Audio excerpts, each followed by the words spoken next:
Your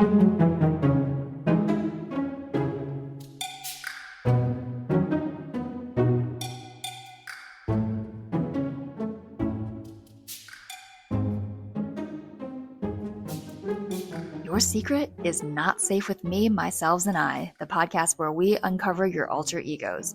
A bookish Gen Zer by day and a sarcastic stand-up comic by night, I, Corinna, am no stranger to embodying a character if it means I can make vulnerable confessions about my life. I mean, I'd do anything for a laugh. But here, your hidden personalities take center stage as we get to know the real yous. Discover how we can stay true to ourselves with help from our different selves. Well, you and I are joined by a very special guest today. When I was pitching this episode to our guest, I pointed out that he will have known me for the longest amount of time out of everyone who's been on my show so far. And quickly, my guest pointed out, no, what about your dad? So I stand corrected. But much like my dad, I think this guest is going to be a fan favorite since he is what you would describe as the full package. And if this show is about slipping between one alter ego to another, you could say that this guest just does it all. He was a star tennis player, a band kid, and arguably was and still is one of the most popular people at my high school, which I didn't even think was possible given that he graduated in 2018. But he and I, we go way back. We went from kindergarten through 12th grade together, and we grew up just one street over from each other. So we've truly witnessed each other's evolution. We started off kind of as like sort of shy kids to not being one to shy away from the spotlight. So without further ado, let me introduce him with the song that everyone used to sing when he'd take the drum major podium at our high school football games. Alec Lusby, doom, doom, doom, doom, doom. Alec Lusby, how are you? Alec Lusby, doom, doom, doom, doom. Alec, what's going on? How are you? I'm so embarrassed. How are you? Why are you embarrassed? I'm the opposite of embarrassed right now. Because you just basically claimed that I peaked in high school and brought back all the memories of like people like glazing me for seemingly like no reason. I don't think you, okay. But they were making fun of me. That's the thing. They were making fun of me. Like they were not, they were like half glazing me, half making fun of me. So maybe this is just like our difference in perspective, but it's like for me, all attention is good attention. So I'm like, fuck, like I wanted a theme song. You know, having a theme song is pretty good, but I don't know. I was kind of embarrassed by it. But on a different note, I am very glad to be here and thankful that you have invited me onto this lovely podcast. I've been enjoying listening to all the episodes like a lot. So I don't really know what I'm going to say that can rival what your other guests have said. That's my thing because they're really interesting. And I feel like, yeah, we're just going to see where this conversation goes.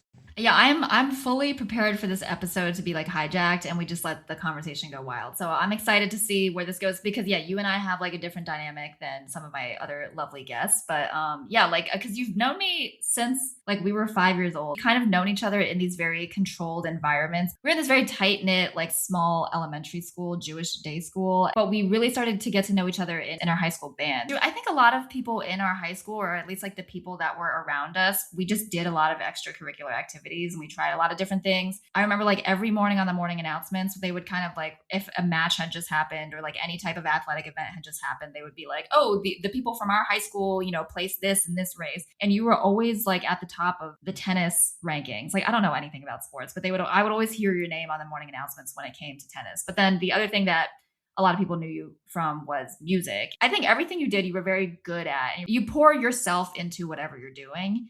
And so I'm wondering, did you feel like you kind of had to shift mindsets when you were on the tennis court and then like 2 seconds later, you're like running to all county band rehearsal? On the tennis team, I usually felt pretty kind of lone wolf almost. Like I didn't feel like I fit in socially like anywhere because like I was never part of like the popular crew that would be the main central cohort of people involved in that thing. I can acknowledge that I've always been good or near the top of whatever pool I was swimming in. Like I do like to be the big fish, I can't lie. But on the other hand, like socially, like, I would say I was sort of in a solitary lone wolf kind of mode. And then when I would go to music stuff, that's when I would find like my people. So even then I still had like a mentality of a little bit being like on my own, but that's where like music is always where I had my closest friends. The tennis thing, like, yeah, I like it, but it doesn't feel central to my life because it's just like, I'm just there, I'm just doing it. I don't know. music is where I can explore the different avenues of my personality. When you're talking about being a lone wolf in tennis, did you feel like you had to like at least try to put on some sort of facade, or were you just like, no, I'm sticking to the lone wolf thing. I'm not going to try to put on whatever mask. Like I'm just going to go do my thing and then just worry about myself. No, I definitely did try to play into the culture. That's a good question. I definitely like tried to push myself to be more kind of outgoing or like I guess like silly or goofy in a dumb way. Like they would be making jokes about like fucking their sisters and stuff. Not their own. Not their own sisters. Like one person would be like, like I saw your sister the other day. I was like, wait, we're from Maryland. Like I didn't know it was like that. I mean, like we're from Annapolis, Maryland. Like it's not like we were in like South County or anything. Yeah, I could have worded that a little better. Okay, you might have described yourself as a lone wolf, and you were saying how like you don't necessarily you were trying to be outgoing when you're on the tennis team. And I think like yeah, that type of conversations that were being had on the tennis team, if you want to call them conversations, like that's hard to relate to. But I wouldn't describe you as not outgoing because honestly, like when I'm with you, you are like the president of the United States and you do such a good job. Not the current president, but you are like you're very good at like talking to people and coming across as being genuinely interested in what they have to say. I hate the term like social battery, but you have so much more endurance when it comes to socializing than I do. Maybe it's just because my flat feet, but as soon as I'm like start feeling physically uncomfortable from like standing, which is usually like after 2 minutes, I'm like, my dogs need a break. Like I'll be like, oh cool, that's so cool. Well, it was nice talking to you. And then I'll go find somewhere to sit by myself. Like going in for what you do for a living, you are a high school band and choir director, which requires a lot of energy with some of the most exhausting people on this planet. So can you tell me about like, did it take training for you to be able to relate to students? Because you're very good at it. I think I've always related the most to just being a student. When I was in high school, I really enjoyed the process of being a budding music student. And then now being in the teaching role, I feel like I still somehow connect a lot with that process of being a student. Like as I figured things out for the first time and like, met all these kids who had certain ideas of what a band or choir program should be based on their past experience. But I like, relied on them to help me out, help me figure out the direction to take certain things, even things as simple as what songs we were going to perform and like the uniforms we were ordering. Maybe the better way to say it is a learner every day, like seeking something to absorb and to improve upon or to self-analyze or like just learn a cool new thing to do with music, like on my instrument, something like that. I was thinking about the way your dad on this podcast said that like for him teaching doesn't really feel like an alter ego. He kind of just feels like it's a seamless or just it's just a normal part of him and he's very like or just his normal self in class, right? Do I remember that right? Yeah, but he's also just like a robot. So he was also kind of just talking about how he doesn't really feel like he shifts modes ever.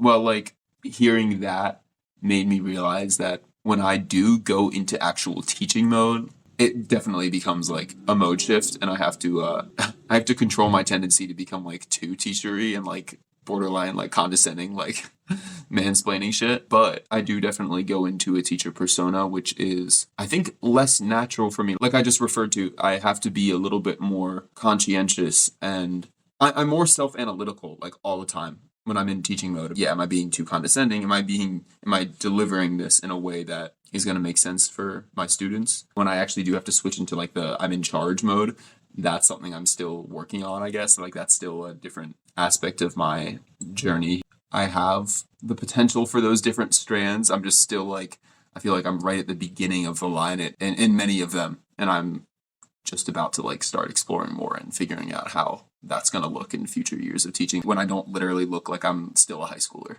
I feel like that definitely reveals the differences in our personality because, so for people who don't know, Alec was the year above me in school. And so when he was drum major, I was the assistant drum major. And then when he graduated, I inherited his drum major position.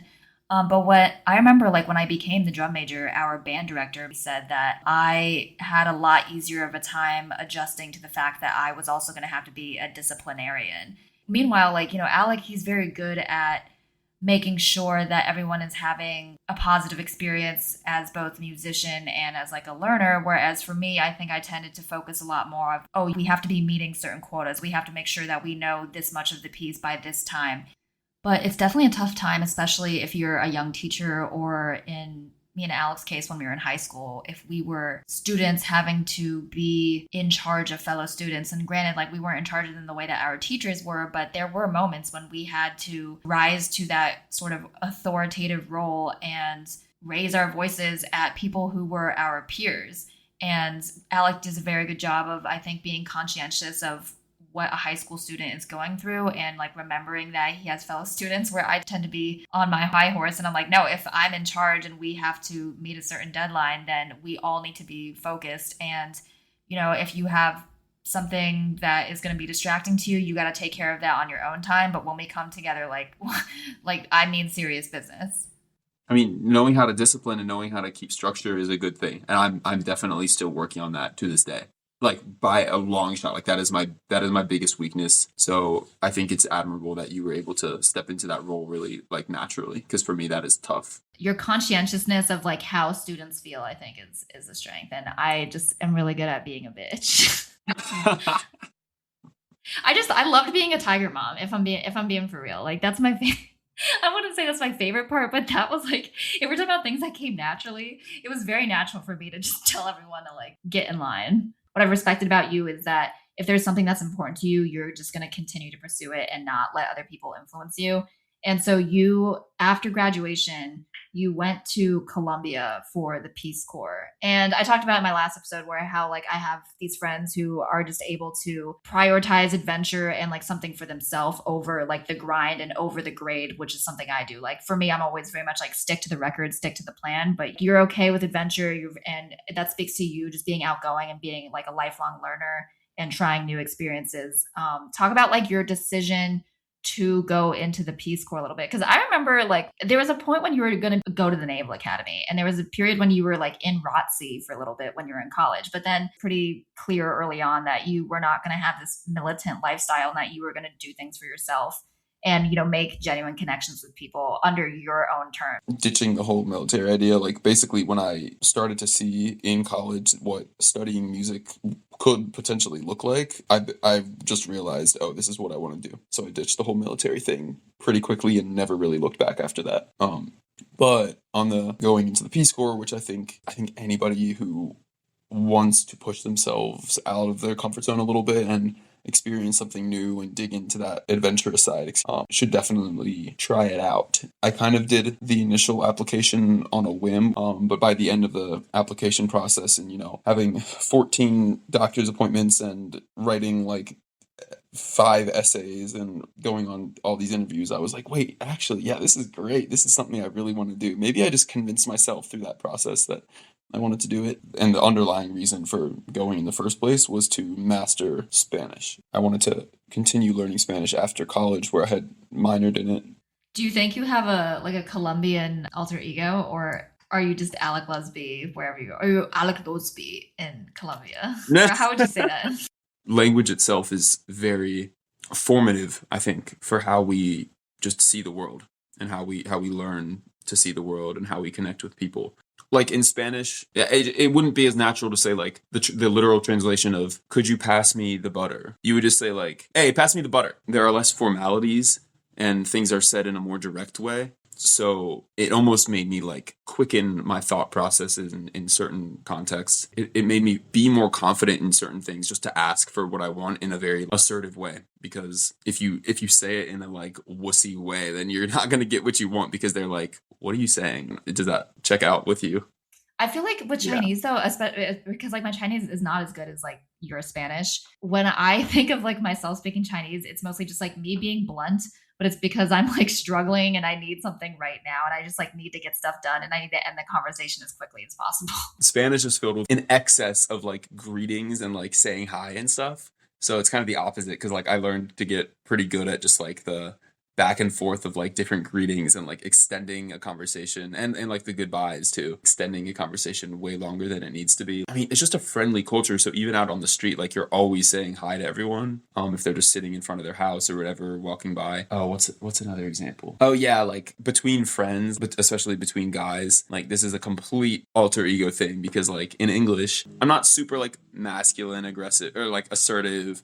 I'm also not feminine, like I don't know. I feel like I strike a middle ground and I tap into both sides of my personality. Being bisexual, it kind of has something to do with that too. I'm not out here like Giga Chad kind of type personality in my home. But then in Spanish, like between friends, it's really common to greet each other and like say hi using the word marica, which literally just means gay.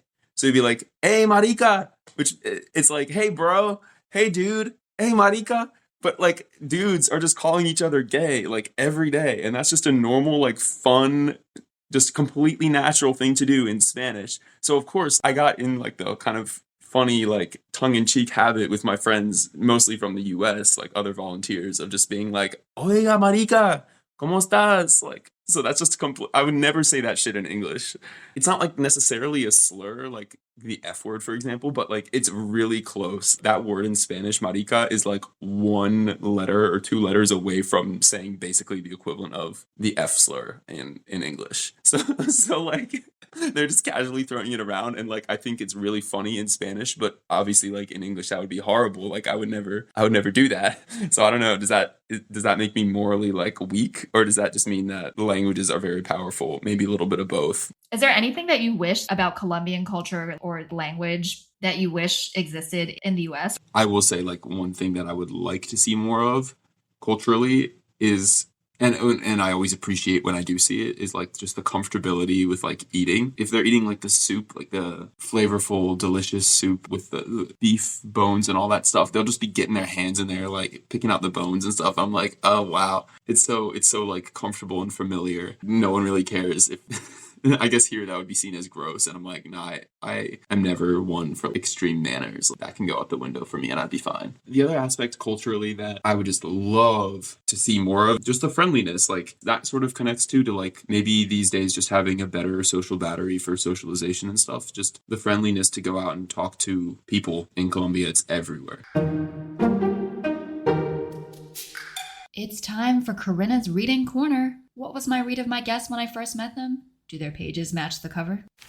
Talk about how we met each other. We were in the sandbox. I was in kindergarten. He was in first grade, but he was new to the school. And I'm just minding my own business in this really fancy shaded sandbox, and I'm digging. And then I just see this boy standing next to like one of the pillars on the sandbox. It was a fancy sandbox. And he was like, I live near you. I live in your neighborhood. And that kind of sounds creepy, but it was a very sweet interaction, first grader. And it kind of speaks to, I think, who you still are, reserved, but still outgoing at the same time. We've gone on to different paths. Like, yes, our relationship was forged in like being a band kid, and you've stayed with that band kidness because you peaked in high school. Whereas me, I was just at the end of the day, like it's not even about at the end of the day, it's not even about like peaking in high school. It's just because I knew I wasn't good at music. So it's like, okay, I'm giving up on this dream. I've always known you to be someone who like makes any situation just entertaining or interesting or brings it to light in a new way, which is, I think, something that you've really tapped into for your comedy. For example, you were not shy about telling like crazy stories, whether or not they were true, about, our teachers, about your parents, about other kids at the school. Like, do you want to elaborate more on that?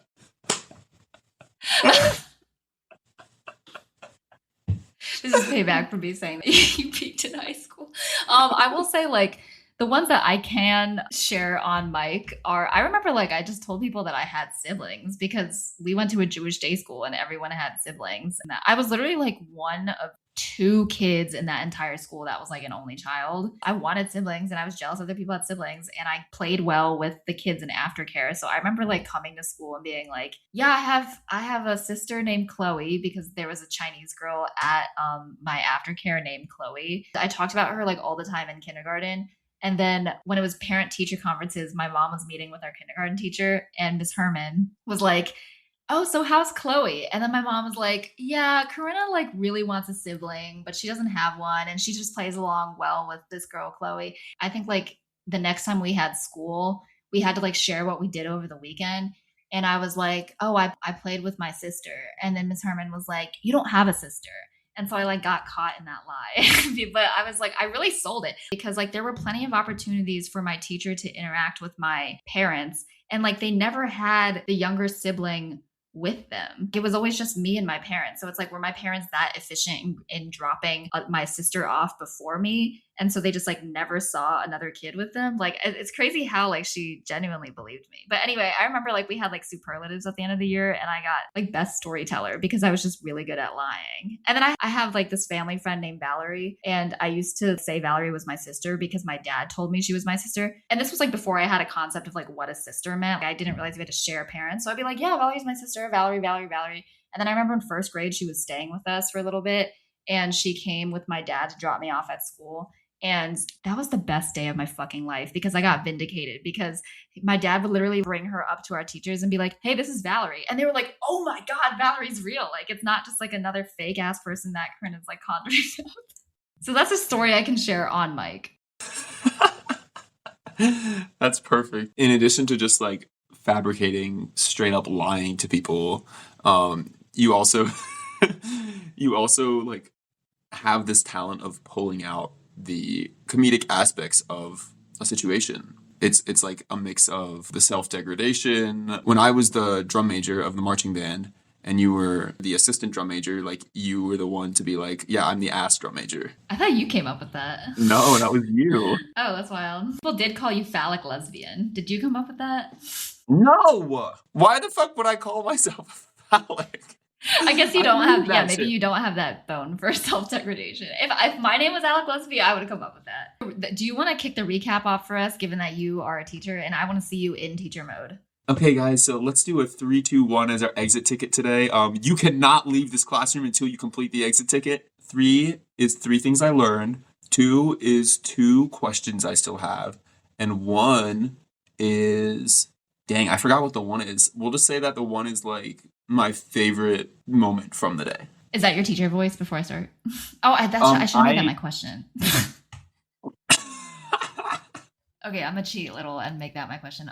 The first one, well, Mr. Lesby, 3 things that I learned is 1, I guess more about your motivation to go into the Peace Corps. Like, obviously, I knew that you're very good at Spanish, but it was kind of cool to learn more about like what you learned, both as like a language learner and just someone who was experiencing another culture. So it was really cool to see what you were doing in that 2.5 years that you were abroad. I think the second thing that I learned is it's becoming clear to me, I think, what makes a good teacher, and especially thinking about the band directors that we had. Like, they obviously care a lot about music, and their time in their musical ensembles as high schoolers was formative for them. And so it's interesting to see. I think the reason why those teachers had a big impact on me is because of the positive experiences that they made when they were young. And so seeing you take experiences that we had in the last 10 years and pass that on to your students is already, I think, setting you up for success. So it's reminding me of just how important it is as an educator to really put yourself in the perspective of your students, make sure that they are not only learning what they need to according to like a curriculum, but also making sure that they're just having a positive high school experience. And then the third thing I'm learning is that I think the reason why you and I mesh so well together is because, I mean, you could argue that like we are left and right brain. And I think like obviously we're both very creative people, but you, I think, definitely are just so much more tapped into emotions and being very aware of, you know, how people are feeling and making sure that they feel taken care of. And I think I'm good at reading what people are feeling, but I sometimes just ignore and don't really try to get to the bottom of what they're feeling and why they're feeling it, because I'm like, if this doesn't serve me or if this isn't going to be helpful to the situation, then I'm not going to waste time tapping into it, which is